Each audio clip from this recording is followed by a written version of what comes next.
Hey Nick, how are you doing? Good. You guys added a walk on today, Aiden Hector from over on the west side. Can you kind of talk about the process that led you to bringing Aiden onto the team? Yeah, we had two today. Or actually the last couple of days.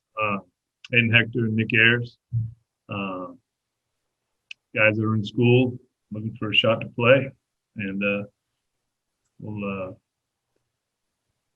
Nick Ayers actually, I think he's been trying to walk on for a little bit.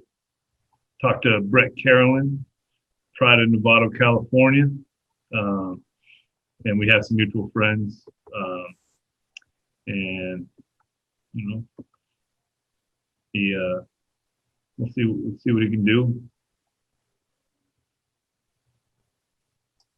What do you think Aiden kind of brings to the defense as a former four-star recruit who had a lot of Uh, offers coming out of high school? we haven't seen a whole lot yet, so it's hard to say.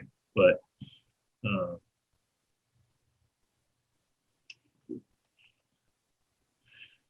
uh, haven't seen a whole lot yet. We'll scrimmage tomorrow.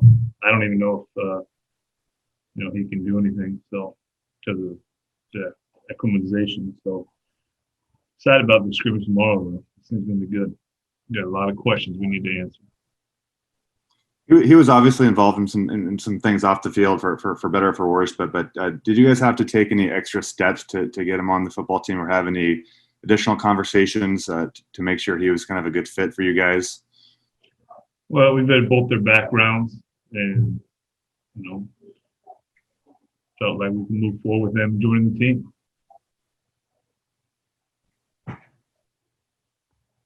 Okay, Zach Armstrong, go ahead.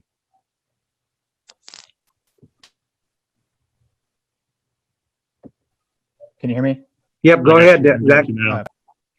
Coach Dion McIntosh told us yesterday that the players discussed needing to bring more energy on their end to practice. Did you notice a little bit of an uptick in energy from the guys today? I didn't really think like it was bad energy the whole time. To be honest with you,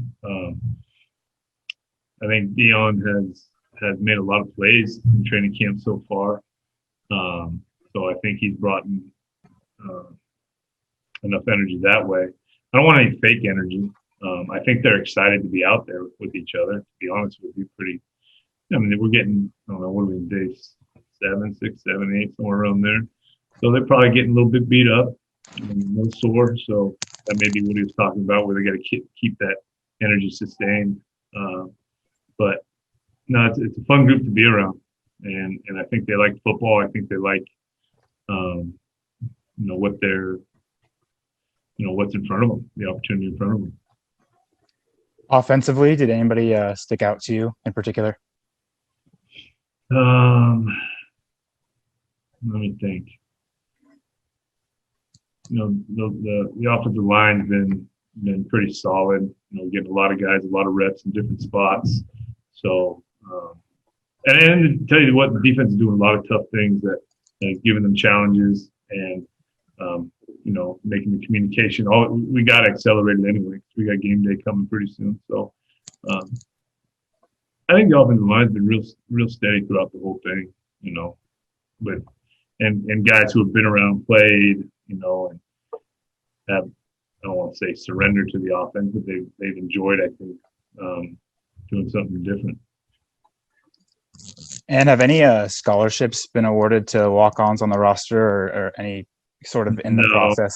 No, it's good. I think it's kind of a tough year for all that. Some of the transfers, transfer portal guys, those aren't able to be awarded at this time just by when they got in the portal. So I'd like to, because I think there's a lot of deserving guys. Bacon, Niche, and there's guys all over the field that are giving a lot, and I got a lot of respect for the walk-ons, because I think they actually kind of the heartbeat a lot of times when you got a scholarship guy who's not appreciative of what he's getting. You just turn and look at what the walk-ons are paying to do. I'd love to reward them with scholarships. We don't have anything right now. Thank you. You're welcome. Brenna Green, go ahead. Coach, you mentioned the scrimmage tomorrow and that you're hoping to have some questions answered. What kind of questions are you hoping to get answered tomorrow? I hope we get closer to knowing who our starting quarterback is. I hope we get to see some questions about some of the depth, especially at wide receiver, some of the young offensive line. Want to see the defense, have to work together, from top to bottom in a situation where they don't necessarily have the coaches behind them telling them what to do or coaching them up. I'd like to see them play. I really like to see what our situational awareness is, because you're installing the offense and you're in defense but how aware are we going to be when it's third down or red zone, or I want to see where our conditioning is. I mean, there's a ton we got to see, who's going to fight through, some tough, tiring times tomorrow. So, but we have to do it in a way where we, make sure we keep them healthy. How many times are you guys planning on scrimmaging before the season starts? What was that? I'm sorry, Brendan. How many times do you guys plan on scrimmaging before the season starts? Well, at least this one, and then I think we're going to assess moving forward how we're going to roll. This one, we need to get some more tackling in. We could possibly have another one. I don't see us having more than 2 total here. Why do you think 2 is the target number? But because we're 3 weeks out and we got a game, right? Can't do 4. I mean, we've done some live stuff inside of practice, but not necessarily a quote unquote scrimmage. Thank you. You're welcome. Other questions for Coach? Raise your hand.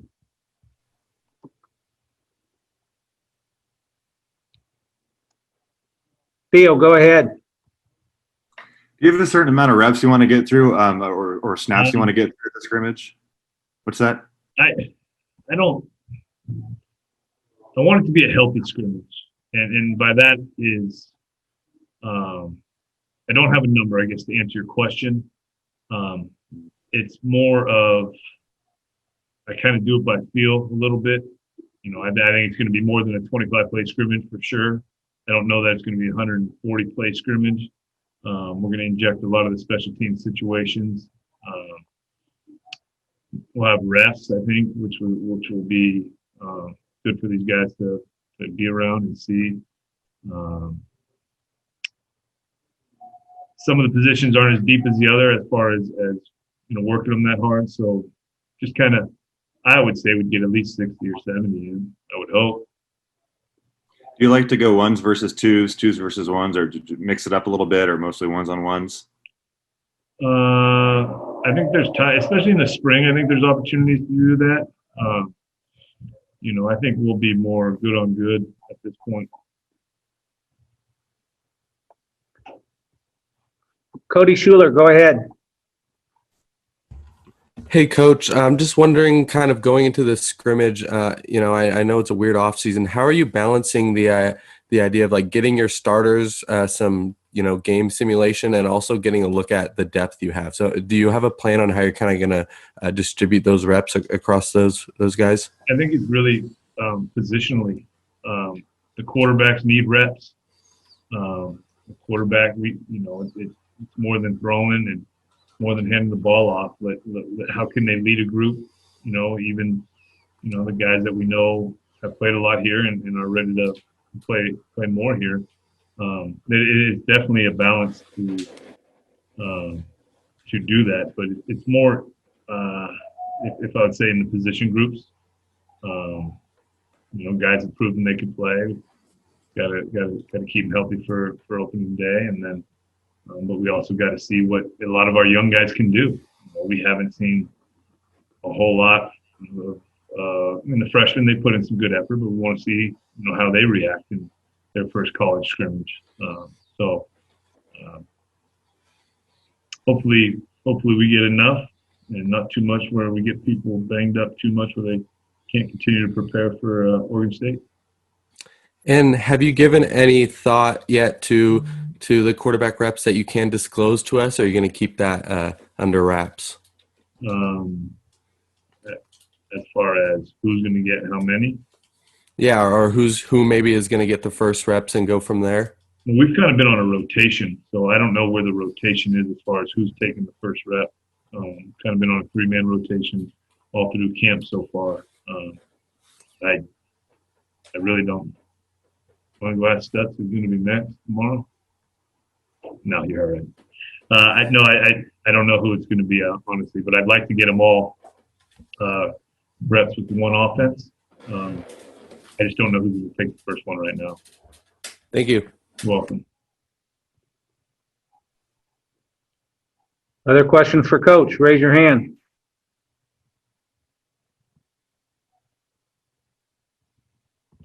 Well, Anything save all else? those questions for our main man, Brian Green, coming up there. One more. Theo Lawson. I've got one more question. It's not really a football question, but kind of a football question. Pat Chun was on the radio show yesterday before you got there talking about possibly getting cardboard cutouts into the stands for games. Is there like a funny cardboard cutout you'd like to see in the stands of games, whether it's a celebrity or someone you know or someone outside of the football program? That's a great question. Who would I love to see? I'd love to see John Candy. How about that? That'd be good. John Candy. Okay. Know that Montana story? No?